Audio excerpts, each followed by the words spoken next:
ஏழரை சனியின் ஆரம்பத்தில் இருப்பதனால் உடற்பயிற்சி மறந்து விடாதீர்கள். ஹார்மோன் கோளாறு வரும், பெண்களுக்கு தேவையில்லாத பதட்டம் வரும் என்பதை ஞாபகத்தில் வைத்துக் கொள்ளுங்கள்.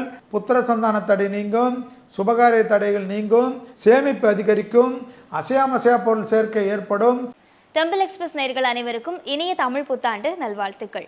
இந்த தமிழ் புத்தாண்டு யாருக்கெல்லாம் ரொம்ப சிறப்பாக அமைய போகுது, ஒவ்வொரு ராசிக்கான பலன்கள் பற்றி நம்ம கூட பேசுவதற்காக யதார்த்த ஜோதிடர் ஷெல்வி சார் நம்ம கூட இருக்காங்க. வணக்கம் சார். வணக்கம். இந்த தமிழ் புத்தாண்டு மீன ராசிக்காரங்களுக்கு என்ன மாதிரியான வருஷமா அமைய போகுது சார்?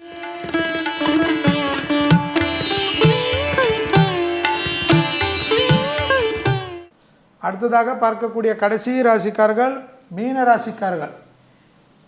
ஏழரை சனியிலும் இருக்கீங்க, ஜென்மத்தில் ராகு இருக்கு, 7ஆம் இடத்துல கேது இருக்கு, இப்போதைக்கு குரோதி வருடத்து ஆரம்பிக்கிறச்ச 2ஆம் இடத்தில் இருக்கக்கூடிய குரு, 12இல் சனி இருப்பதை ஞாபகத்தில் வைத்துக் கொள்ளுங்கள்.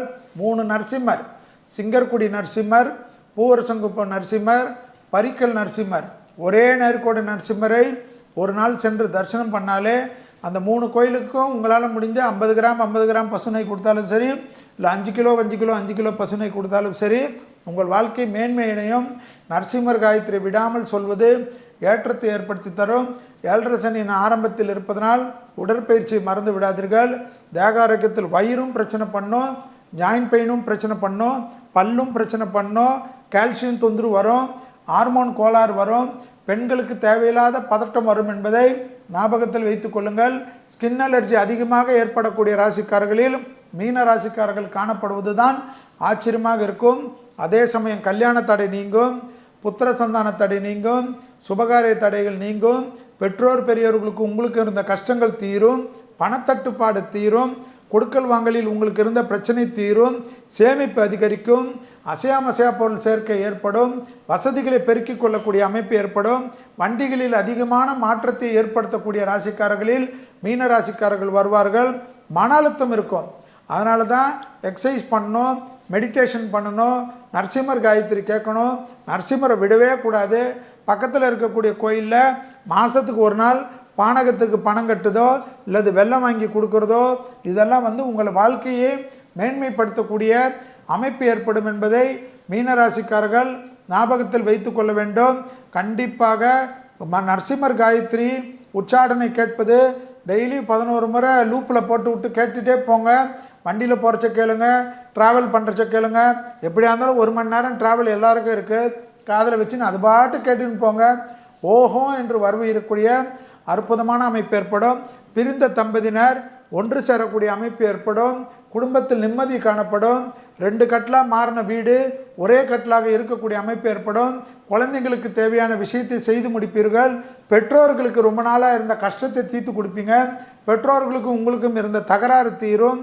பூர்வீக சொத்து கிடைக்கக்கூடிய அமைப்பு ஏற்படும். எனவே மனதில் நிம்மதி பண்ணுங்க. உங்கள் பேரண்ட்ஸ் கிட்ட நீங்கள் சாரி கேட்காம பக்கத்து வீட்டுக்காரனா சாரி கேட்பான், கேளுங்க. அதில் எதுக்கு மூஞ்சை தூக்கி வச்சுக்கிறீங்க? என் பேரண்ட்ஸ் எனக்கு ஒன்றுமே பண்ணலன்னா உங்களை வளர்த்ததுக்கே இவ்வளோ தொலைவு பண்ணதற்கு காலங்காலமாக நன்றியாக இருக்க வேண்டிய அமைப்பு என்பதை ஞாபகத்தில் வைத்துக் கொள்ளுங்கள். மனதில் இருக்கிறதை மறப்போம், வெற்றி கொள்வோம் என்று மீனராசிக்காரர்களுக்கு இந்த குரோதி வருடம் நன்மைகளையும் சுபகாரிய அமைப்பையும் குடும்பத்தில் அனுகிரகத்தையும் துணை அல்லது துணைவியாருக்கு வேலை மற்ற விஷயங்கள் சந்தோஷங்கள் எல்லாம் விரைவிலே கிடைக்கக்கூடிய அமைப்பையும் ஏற்படுத்துவதற்கு தயாராக இருக்கக்கூடிய குரோதி வருடத்தை சரியாக பயன்படுத்தி கொள்வது புத்திசாலித்தனம். எல்லா ராசிக்காரர்களுக்கும் மேஷத்திலிருந்து மீனம் வரைக்கும் உள்ள ராசிக்காரர்களுக்கு தமிழ் புத்தாண்டு இப்போ வருது. ஏப்ரல் 14க்கு வந்தாலும் மே மாதம் 1ஆம் தேதியே குரு பயிற்சி வருது. ஏற்கனவே குரு பயிற்சி பலன்களை டெம்பிள் எக்ஸ்பிரஸ் நேயர்கள் பார்த்துருப்பாங்க. முதலில் டெம்பிள் எக்ஸ்பிரஸ் நேயர்களுக்கு அனைவருக்கும் இனிய குரோதி வருட தமிழ் புத்தாண்டு நல்வாழ்த்துக்களை தெரிவித்துக் கொள்கின்றேன். இப்போ பொது பலனாக பார்த்திங்கன்னா இந்த புத்தாண்டு தமிழ் புத்தாண்டு என்பது பார்த்திங்கன்னா எல்லாமே ஏப்ரல் 14, அதாவது தமிழ் புத்தாண்டு என்பது பார்த்திங்கன்னா பிரபவிலிருந்து அக்ஷயம் என்று 60 வருடத்துக்கு நம்மளுடைய முன்னோர்கள் கணித்து வரக்கூடிய தமிழ் புத்தாண்டு. ஏதோ தமிழ் புத்தாண்டுன்னா தமிழ்நாட்டுக்கு மட்டும் நினைக்கிறது மட்டும் தயவுசெய்து விட்டுருங்க. தமிழ் புத்தாண்டு என்பது உலகத்திற்கே சேர்த்து தான் நம்ம முன்னோர்கள் கணித்திருக்கார்கள். இந்த 60 ஆண்டு காலம் திருப்பி வரும். இந்த 60 ஆண்டு காலத்திற்கு உண்டான பலனை ஒவ்வொரு ஆண்டும் அது அந்த அந்த ஆண்டுக்கு உண்டான அமைப்பை ஏற்படுத்தும் என்பதற்கு தான் அதற்கு உண்டான வெண்பாக்களை நம்ம முன்னோர்கள் கொடுத்துருக்காங்க. அப்படி பார்த்திங்கன்னா சமஸ்கிருத வார்த்தைகள் தான் இந்த தமிழ் புத்தாண்டில் இருக்கும். இப்போ நம்ம பேசி கொண்டு இருக்கிறது இந்த குரோதி வருடம் என்பது 38வது வருடம் 60 வருடத்தில். நம்ம இப்போ பேசி கொண்டிருக்கிறது சோபகிருத வருடம் 37வது வருடம். இந்த சோபகிருதம் முடிந்து 38வதாக குரோதி வருடம் பிறக்கின்றது தான் நம்ம தமிழ் புத்தாண்டாக பார்க்குறோம். அந்த தமிழ் புத்தாண்டில் பார்த்திங்கன்னா அது வந்து ஏப்ரல் 14 என்று கணக்கில் கொண்டாலும் சூரியன் மேஷத்துக்கு வருவதை தான் நம்ம முன்னோர்கள் தமிழ் புத்தாண்டாக கணக்கில் கொண்டார்கள். அப்படி சூரியன் மேஷத்துக்கு வருவது பார்த்தீர்கள் என்றால் 13/4/2024 அன்று இரவு 8:26 சூரியன் மேடத்துக்கு வருகிறார். எனவே 13ஆம் தேதி இரவே தமிழ் புத்தாண்டு கொண்டாட்டங்கள் ஆரம்பிப்பதாக தான் ஜோதிட சாஸ்திரத்தில் காணப்படுகிறது. ஆனால் பொதுவாக ஏப்ரல் 14ஆம் தேதி தமிழ் புத்தாண்டாக கணக்கு கொண்டார்கள். சித்திரையில் ஆரம்பித்து பங்குனி மாதம் வரைக்கும் இருக்கக்கூடிய மாதங்களை நம்ம முன்னோர்கள் தமிழ் புத்தாண்டாக கொண்டுட்டாங்க. அதில் வந்து ஆங்கிலத்தை பார்த்திங்கன்னா ஜனவரியிலேருந்து டிசம்பர். ஸோ சித்திரை என்பது வேறு ஒன்றுமே இல்லை, மேஷத்தில் சூரியன் வரக்கூடிய காலகட்டம். சித்திரை, வைகாசி, ஆனி, ஆடி, ஆவணி, புரட்டாசி, ஐப்பசி, கார்த்திகை, மார்கழி, தை, மாசி, பங்குனியோடு முடித்து கொள்வார்கள். இது முடித்து கொள்வது வந்து எப்போ சித்திரைக்கு வருவதோ அந்த காலகட்டம் நம்ம முன்னோர்கள் அது தமிழ் புத்தாண்டாக சிறப்பாக 1000 ஆண்டுகளாக கொண்டாடுகிறார்கள். அதே தான் பஞ்சாங்கம் கொண்டு வருகிறது. அந்த தமிழ் புத்தாண்டில் கூட 60 ஆண்டுகளாக பிரித்து விட்டார்கள், பிரபவம் முதல் அக்ஷயம் வரை. அந்த பிரபவம் 1 ஆரம்பித்தால் அக்ஷயம் வந்து 60வது ஆண்டாக இருக்கும். அந்த 60 ஆண்டுகளுக்குள் ஒரு ஆண்டாக பார்க்குறச்சு இப்போ நம்ம 37வது ஆண்டாக இருக்கக்கூடிய சோபகிருத வருடத்தில் பேசி கொண்டிருக்கிறோம்.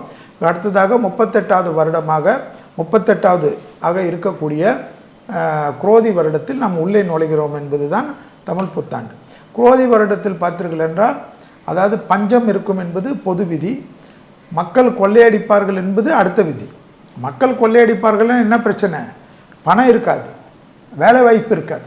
இதெல்லாம் ஞாபகத்தில் வச்சுக்கணும். வேலை வாய்ப்பு கஷ்டப்படும். அதே சமயம் சுக்கிரனுடைய வீட்டுக்கு குரு வரக்கூடிய காலகட்டம், அதெல்லாம் கணக்கில் கொண்டு சனி வந்து கும்பத்தில் ஏற்கனவே இருக்கிறார், ராகுவானவர் மீனத்தில் இருக்கிறார், கேதுவானவர் எங்கே இருக்கிறார் என்று பார்க்கின்ற சமயத்தில் புதன் வீடான கன்னியில் இருக்கார். கேதுவுக்கு குரு பார்வை கிடைக்கக்கூடிய அமைப்பு மே 1ஆம் தேதியிலேருந்து ஏற்படும்.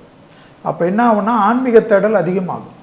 கோயில் இல்லை, சாமி இல்லைன்றவங்களே தேடுவாங்க. ஏன்னா மக்களுக்கு அந்த அளவு பிரச்சனைகள் ஏற்படும், நெருப்பால் பாதிப்புகள் ஏற்படும், வறட்சி ஏற்படும், பூகம்பங்கள் எல்லா ஊரையும் நாசம் செய்யக்கூடிய அமைப்பு ஏற்படும். அதே போல் வந்து விவசாய பொருள்கள் விலை ஏறும். விவசாயிகளுக்கு அது பலன் இருக்கான்னு எனக்கு தெரியாது, நடுவில் இருக்கிற புரோக்கருங்களுக்கு இருக்கும். ஏன்னா விவசாயத்தினுடைய வீழ்ச்சி ரொம்ப இருக்கும். அதனால் அதை வந்து மீடியேட் பண்ணி புரோக்கரேஜ் பண்ணி மிடில் மேனாக இருக்கக்கூடியவங்களுடைய வளர்ச்சி தான் பிரமிப்பாக இருக்கும். இதெல்லாம் நம்ம பார்த்துக்கணும். அடுத்தது வந்து நெருப்பால் பிரச்சனைகள் காணப்படுகிறது. வேலை வாய்ப்புகள் பெரிய பாதிப்பை ஏற்படுத்தும். மருத்துவத்துறையில் பெரிய மாற்றங்கள் வரும். ஏன்னா சுக்கிரன் வீட்டுக்கு குரு வருவதனால் மருத்துவத்துறையில் பெரிய அதிசயங்கள் ஏற்படும். பெரிய பெரிய நோய்களுக்கெல்லாம் மருந்துகள் கிடைக்க ஆரம்பிக்கும். அசுர வீட்டில் குரு வருவதனால் பகை வீட்டுக்கே வராரு. அதனால் இப்போ நம்ம போகிறோம், ஒரு பத்திரிக்கை எடுத்துகிட்டு போனால் கூட நமக்கு வேண்டாதவங்க வீட்டில் ஒரு பத்திரிக்கை கொடுத்துட்டு கூட அவங்க காஃபி குடிக்காமல் எப்படி கிளம்ப முடியும் தான் பார்ப்போம். ஸோ குரு வந்து 1 வருஷம் சுக்கிரனுடைய வீட்டில் இருக்கக்கூடிய காலகட்டத்தில் இந்த குரோதி வருடம் இருக்கிறது. இந்த குரோதி வருடத்தில் பார்த்தீர்கள் என்றால் அதாவது வாக்கியத்தின்படி எந்த பயிற்சியும் இல்லை என்பதை ஞாபகத்தில் வைத்து கொள்ள வேண்டும். அதே போல் வந்து குரோதி வருடத்தில் நமக்கு என்ன முக்கியமாக பார்க்கணுன்னா சனி சொந்த வீட்டில் இருக்கிறனால நியாயவான், நீதிவான், நீதியை நிலைநிறுத்த பார்ப்பான். தலைவர்களுக்கு பெரிய பாதிப்புகளை காட்டுவான். பிரசித்தி பெற்ற மக்கள் செல்வாக்கு பெற்றவர்களெல்லாம் கவனமாக இருக்க வேண்டும். ஆன்மீகத்தில் கார்ப்பரேட் சாமியார்களெல்லாம் அதீத கவனமாக இருக்கக்கூடிய காலகட்டம். தேக ஆரோக்கியமாக இருக்கட்டும், எதிரிகள் பிரச்சனையாக இருக்கட்டும், எல்லா மதத்திலும், ஏதோ இந்து மதத்துக்கு மட்டும் கிடையாது. அதே போல் வந்து பிரபலமான தலைவர்கள், பிரதமர்கள், ஜனாதிபதிகள், எல்லா முதல்வர்கள், பெரிய லீடர்கள், பெரிய சினிமா ஸ்டார்கள், மியூசிக்கில் இருப்பவர்கள், ஸ்போர்ட்ஸில் இருப்பவர்கள், இளம் வயதாக இருந்தாலும் சரி தேக ஆரோக்கியத்தையும் பார்த்து கொள்ள வேண்டும். எதிரிகள் விஷயத்திலும் கவனமாக இருக்க வேண்டும். எல்லாமே எவ்வளோக்கு எவ்வளோ இயற்கை உபத்திரம் பண்ணுமோ, ஊட்டியில் வந்து நீ பாட்டு கட்டிக்கினே இரு, ஒன்றொன்னா எல்லாமே பழுக்குன்னு பொழந்துச்சுன்னா எங்கே போய் கட்டுவேன்? எல்லாம் உள்ளே தான் போகணும். கொடைக்கானலாக இருக்கட்டும், ஏலகிரியாக இருக்கட்டும், அதே போல் வந்து ஏற்காடாக இருக்கட்டும், எல்லா மலைகளிலும் வந்து இந்த வாட்டியெல்லாம் வந்து வரக்கூடிய சேதங்கள் வந்து நிரந்தரமான ஒரு பெரிய பாதிப்புகளை ஏற்படுத்தக்கூடிய அமைப்பு இருப்போம். ஏன் குரோதி வருடத்தில் பஞ்சம் பிரச்சனை இருக்கும், பட்னி இருக்கும், மக்கள் கொள்ளையடிப்பார்கள்னா பொது பலனில் குரோதி வருடத்தில் ஆதாயம் விரயம்னு பிரிப்போம். அந்த ஆதாயத்தில் பார்த்திங்கன்னா 47 தான் ஆதாயமாக காட்டுது. விரயம் 71 இருக்குது. எவ்வளோ டிஃப்ரென்ஸ் பார்த்துக்குங்க. 47 எங்கே இருக்குது, 71 எங்கே இருக்குது? கிட்டத்தட்ட 24 அதிகமாக இருக்குது விரயத்தில். 24 பாயிண்ட் அதிகமாக இருந்தால் அப்போது எல்லாமே விரயம்னா மக்கள்கிட்ட எங்கே பணம் இருக்கும்? அதுதான் அதனுடைய சூட்சமம். ஆதாயம் 47 தான், விரயமாக இருக்கிறது 71. ஸோ செலவுகள் மட்டும்தான் இருக்குது, வருமானமே இல்லை. மக்கள் என்ன பண்ணுவான்? குடும்பத்தை நடத்த வேணாவா? அதனால் இந்த குரோதி வருடத்தில் பெரிய பெரிய கடன்லாம் வந்து வீடு நிலம் அது இது எல்லாம் வாங்கிக்கிங்க. கொஞ்சம் பணத்தை சேமித்து வச்சுக்கிங்க, அது ரொம்ப முக்கியம். இதுவரை குரோதி என்ற தமிழ் வருடத்தின் மேஷம் முதல் மீனம் வரை உள்ள ராசிக்காரர்களுடைய பலன்களும் அதற்குண்டான தெய்வ வழிபாடுகளையும் பார்த்தோம். இந்த தெய்வ வழிபாடும் அந்த மந்திரத்தை உச்சாரணை செய்வதன் மூலியமாக, கேட்பதன் மூலியமாக டெம்பிள் எக்ஸ்பிரஸ் நேயர்களுக்கு அனைவருக்கும் எல்லா நலத்தையும் எல்லா சந்தோஷத்தையும் கொடுக்க வேண்டும் என்று எல்லா வல்ல ஸ்ரீ ராகவேந்திர மனதார பிரார்த்தனை செய்து உங்களிடத்திலிருந்து விடை பெற்றுக் கொள்கின்றேன். நன்றி, வணக்கம்.